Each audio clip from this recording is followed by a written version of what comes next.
arrival of Martin Robinson Delany in Liberia is an era in the history of African emigration, an event doubtless that will long be remembered by hundreds and thousands of Africa's exiled children.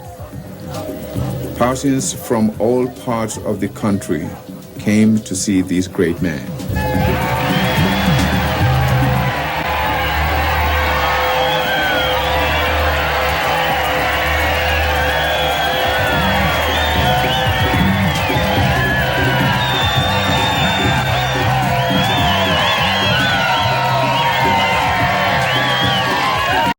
Ridiculed and ignored in America for speaking, embraced by thousands here for speaking.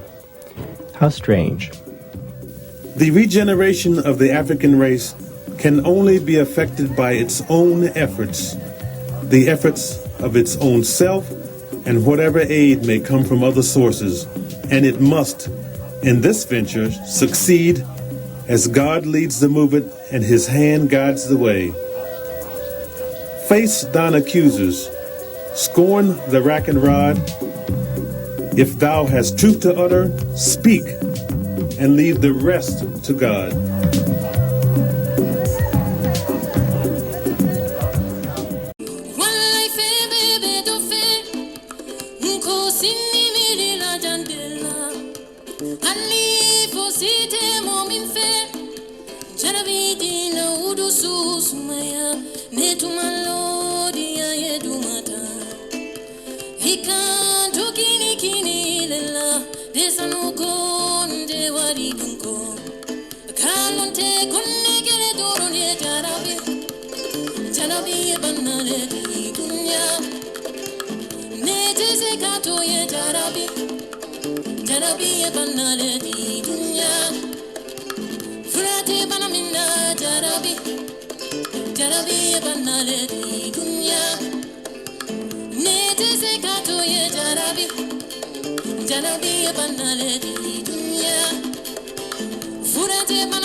So, this song is about love, I mentioned. Jarabi. I would like very much if you could join us on this song. We yo Jarabi. We yo Jarabi. We yo Jarabi. We yo Jarabi. For those that can do two things at the same time, to clap and sing, yeah, or half.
Saturday, July 10th, 1859.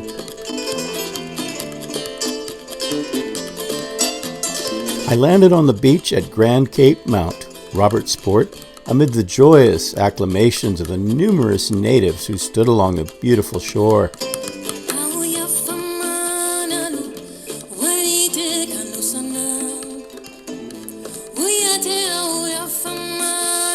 Just north is the homeland of Shango, Delany's grandfather, the Mandingo chief.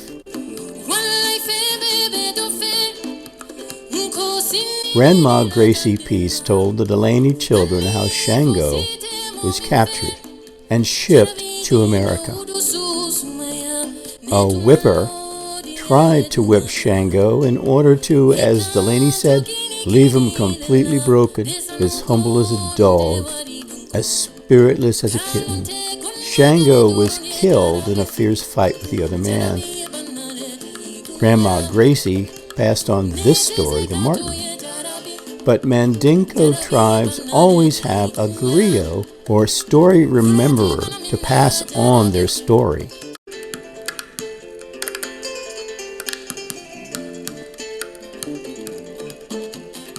Observing the countryside, Delany wrote he wondered why the coffee bean farmers did not plant their trees further, say 20 feet apart.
Mama musu na yataranga fenge karani bulu utole mu kanga kilo tu sobea tilingwa lingwa kilo la kumayato kuna mama musu funa tarai beng fudu kuna mama musu ninkabilo kangana nungitela kanuni wakilo ye mekeni kabilo ye obe tula tenten nakabalo.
Wednesday, July 13th. Arriving at Monrovia.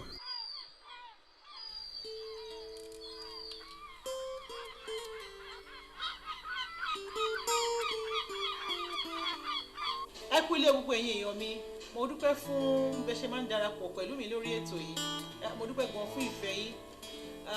Lẹ́ni mo máa ka Sáàmù orí 23. Olúwa ni olùṣọ́ àgùntàn mi, èmi kì yóò ṣe aláìní.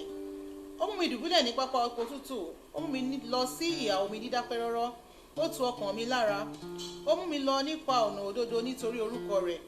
Nítòótọ́ bí mo tilẹ̀ ń rìn láàrin àfonífojì, òjìji ikú èmi kì yóò bẹ̀rù ibi kan, nítorí tí ìwọ wà pẹ̀lú mi, ọ̀gọ́ rẹ àti ọ̀pá rẹ wọ́n ń tù mí nínú. Ìwọ tẹ́ tábìlì oúnjẹ sílẹ̀ níwájú mi ní ojú àwọn ọ̀tá mi. Ìwọ dà òróró sí mi ní orí, ago mi sì kún àbò. At Monrovia's missionary schools, the classes are being rigidly prosecuted. The missionaries seem to be doing good work. Ẹgbẹ́ ilé Olúwa láí láí àmín. There being many earnest and faithful laborers among them, of both sexes, black and white, and many native teachers. They are shrewd, intelligent, and industrious, with a high conception of the Supreme Being.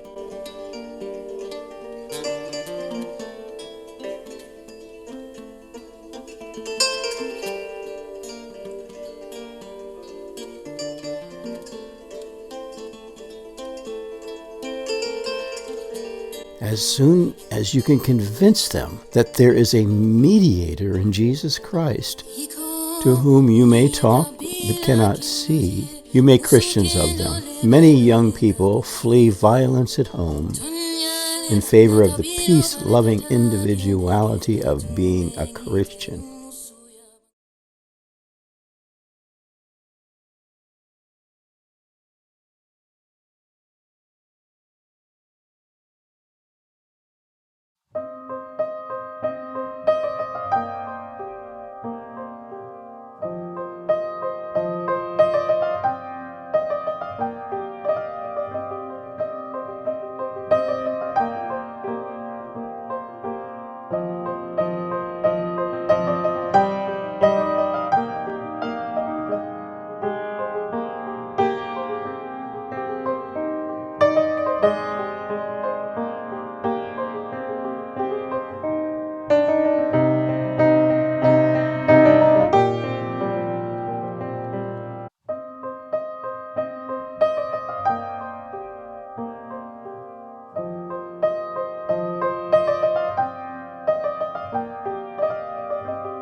Leaders met with me.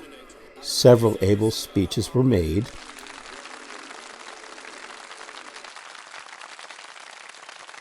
The objects of my mission and policy were approved by the missionaries, and I shall never forget the profound sensation produced at that memorable council, and one of the most happy hours of my life. And the honored old judge and sage, sanctioning my adventure, declared that rather than it should fail, he would join it himself, and with emotion rose to his feet. The effect was inexpressible, each person being as motionless as a statue. With these gentlemen of Liberia, I can make common cause, a noble band of brothers. The fundamental principle of every nation is self-reliance, with the ability to create their own ways and means. Without this, there's no capacity for self-government.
War was fast on its way in the United States.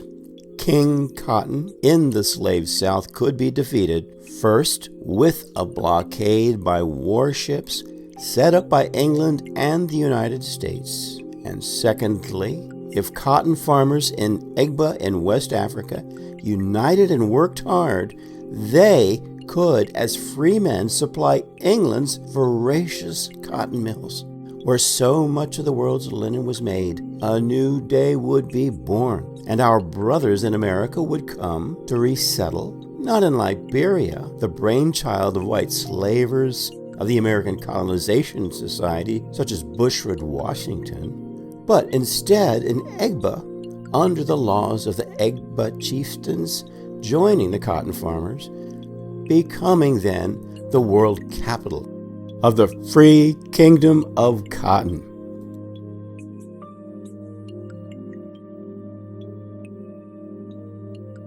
Jamaican-born Robert Campbell, a partner with Delany in this enterprise, wrote,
There is certainly no more industrious people anywhere, and I challenge all the world besides to produce a people more so, or capable of as much endurance. Those who believe, among other foolish things, that the Negro is accustomed lazily to spend his time basking in the sunshine like black snakes or alligators should go and see the people they malign.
The cotton plant abounds throughout the entire country, the natives cultivating it for the manufacture of cloths for their own consumption. Its exportation is therefore capable of indefinite extension.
England's presence in Yoruba was usually strong and stabilizing, but just as Delany and his team were heading for Abeokuta,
He read in the August 13th issue of the West African Herald, King Dahomey is about to make the great custom in honor of the late King Gezo. Determined to surpass all former monarchs, a great pit has been dug which is to contain human blood enough to float a canoe. 2,000 persons will be sacrificed on this occasion. The king has sent his army to make some excursions at the expense of some weaker tribes. The younger people will be sold into slavery. The older persons will be killed at the grand custom. Whole villages are taken. for Dahomey's 5,000 celibate enslaved machine-like Amazonian warriors. Abiyakuta was an object of their frenzied hatred because Abiyakuta defeated them in a war and even captured a general and made off with the sacred umbrella of the late King Gezo.